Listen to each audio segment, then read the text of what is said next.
A esta hora de la tarde, 6:23, vamos con nuestra secuencia El Poder en tus Manos, que tiene que ver con toda la información que estamos brindando todos los miércoles para que ustedes sepan bien qué hacer ahora que ya próximamente vienen los comicios del 2016.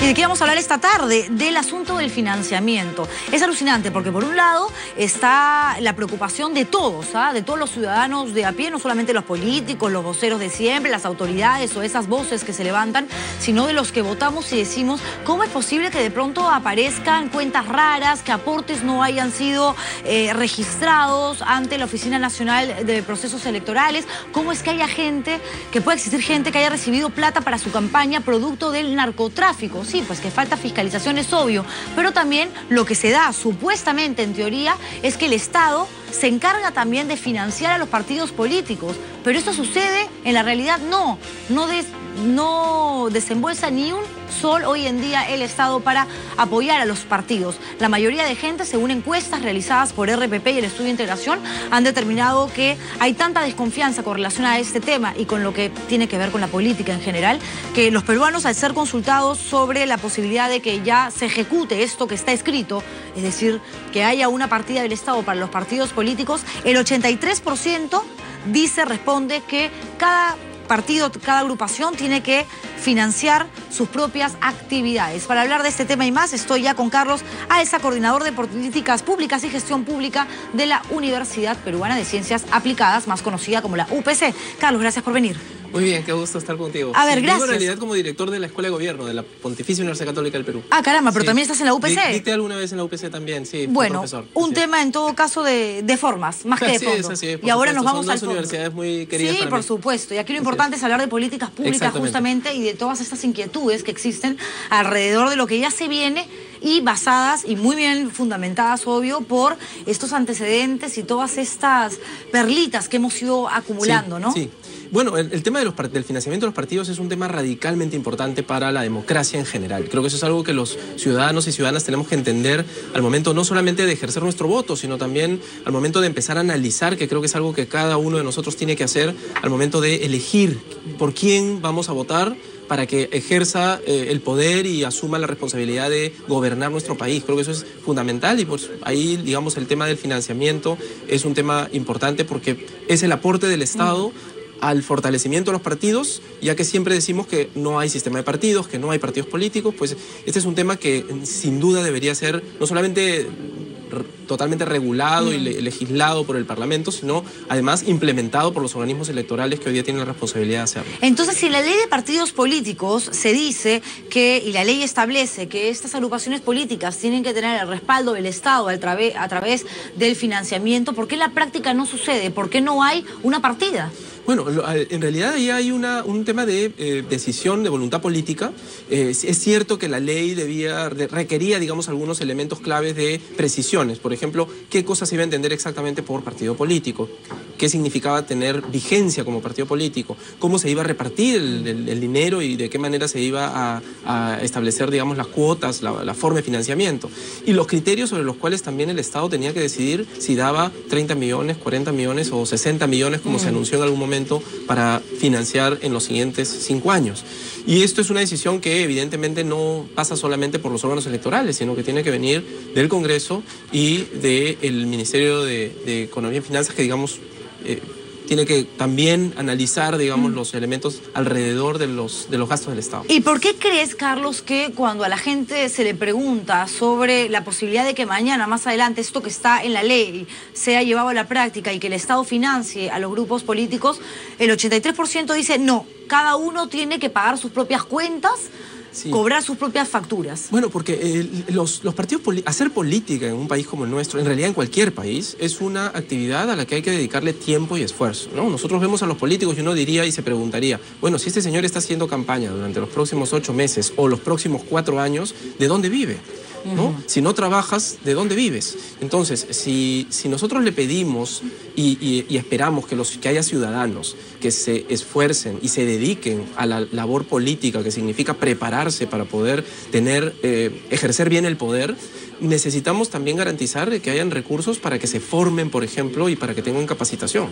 Y eso implica que el Estado tenga que aportar, porque si no, ¿de dónde viene el dinero? De algún lado tienen que pagarlo. De algún lugar. Exacto. Y el problema Entonces, es que venir, muchas veces, decías, exacto, del esa plata, narcotráfico, puede venir del lavado de activos, puede venir de las cuentas de otros países que quieran intervenir de alguna manera en el Perú y que por supuesto tenemos que proteger claramente para que no hayan intervenciones foráneas dentro del Estado. No, claro, pero aquí el tema también es que los partidos políticos tienen un plazo que es hasta fines de junio, si no me equivoco, para presentar toda la documentación con relación a los aportes y nunca lo hacen. No, nunca lo hacen. Yo creo que los que lo hacen son 2 o 3 gatos. Sí, yo creo que es muy importante que digamos, estos temas exigen un nivel de fiscalización y de exigibilidad muy fuerte. Digamos, la regulación funciona porque hay lo que se llama las teorías de comando y control. Eso es lo que enseñamos nosotros en la Escuela de Gobierno de la Universidad Católica. Decimos, hay regulación que es comando y control. Es decir, yo dicto la regla y alguien tiene que cargarse del enforcement, de la exigibilidad del cumplimiento.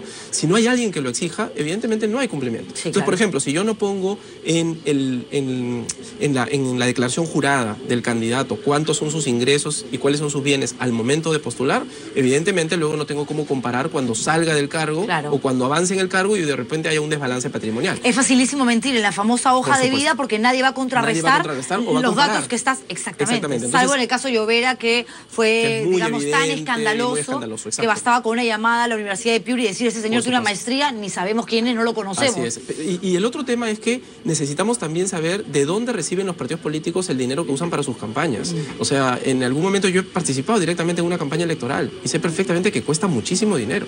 O sea, y entonces comparar las campañas de los otros, que tú dices, estos están gastándose por lo menos, no sé, 300.000 o 500.000 soles en un distrito pequeño de Lima, frente a tu campaña que en realidad la haces con tus pocos recursos y tu dinero guardadito, por supuesto que va a generar una, digamos, desproporción en la forma de publicitar tus propuestas electorales. Y esa desproporción puede llevar a que uno diga, bueno, si este no tiene cómo demostrar de dónde sacó la plata y nadie se lo exige, yo también vengo y en realidad abro el bolso para cualquiera, el que le dé la gana, ponga su billete ahí. Más importante todavía es que siempre hay las pequeñas empresas o las grandes empresas que están dispuestas a financiarte para que luego te cobra a través de la licencia de funcionamiento del sistema de operación. Nadie hace nada gratis y menos en política. Entonces creo que la idea es que por un lado el Estado pueda financiar para generar capacitación, pueda establecer un sistema de fiscalización muy claro, muy fuerte, y por el otro lado que tengamos una sociedad civil que vigile. Y yo creo que aquí el punto clave también es que yo, si tengo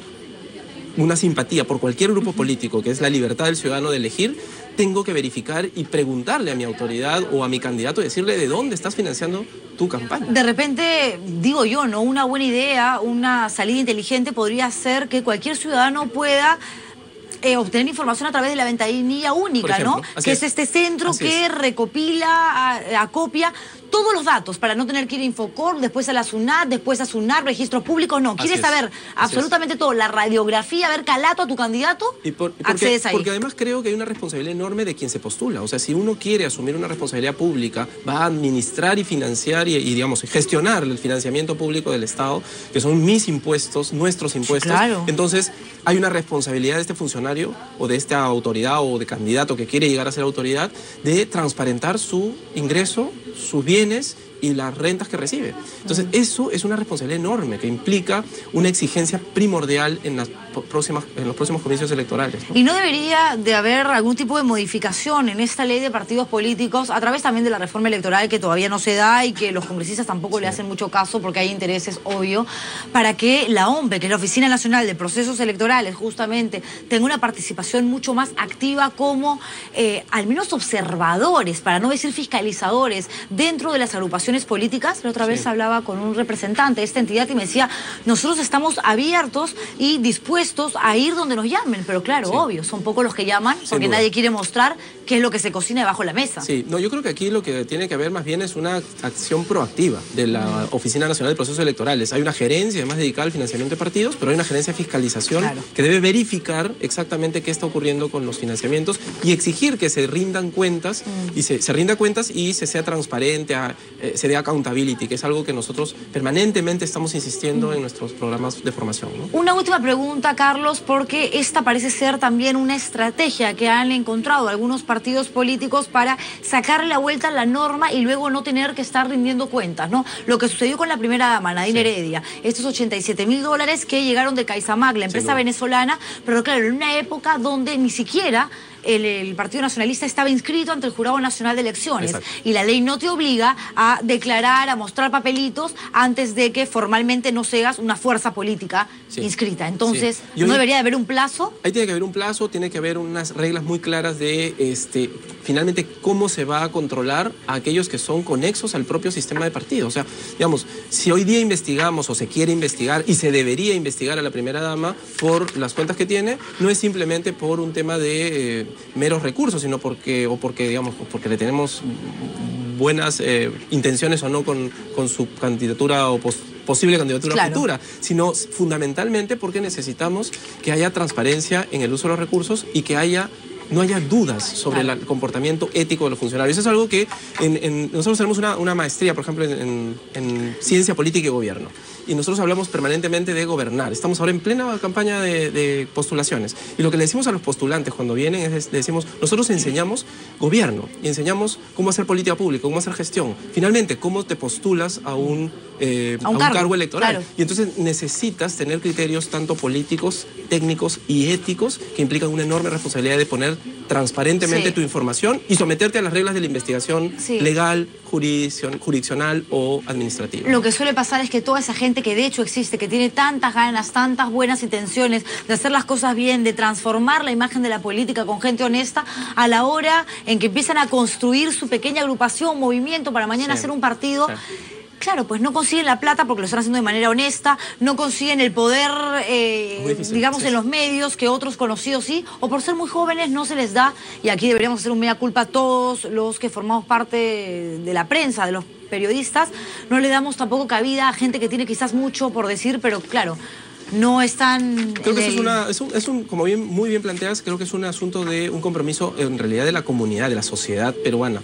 Implica que el Estado financie y vigile y controle. Implica que el ciudadano, como esta campaña del poder en tus manos es tan importante, porque pone en las manos del ciudadano la posibilidad de verificar y controlar lo que los candidatos y las autoridades hacen. Y por supuesto pone la responsabilidad en quien quiere formarse, ser un buen profesional, ser un buen político, un profesional político.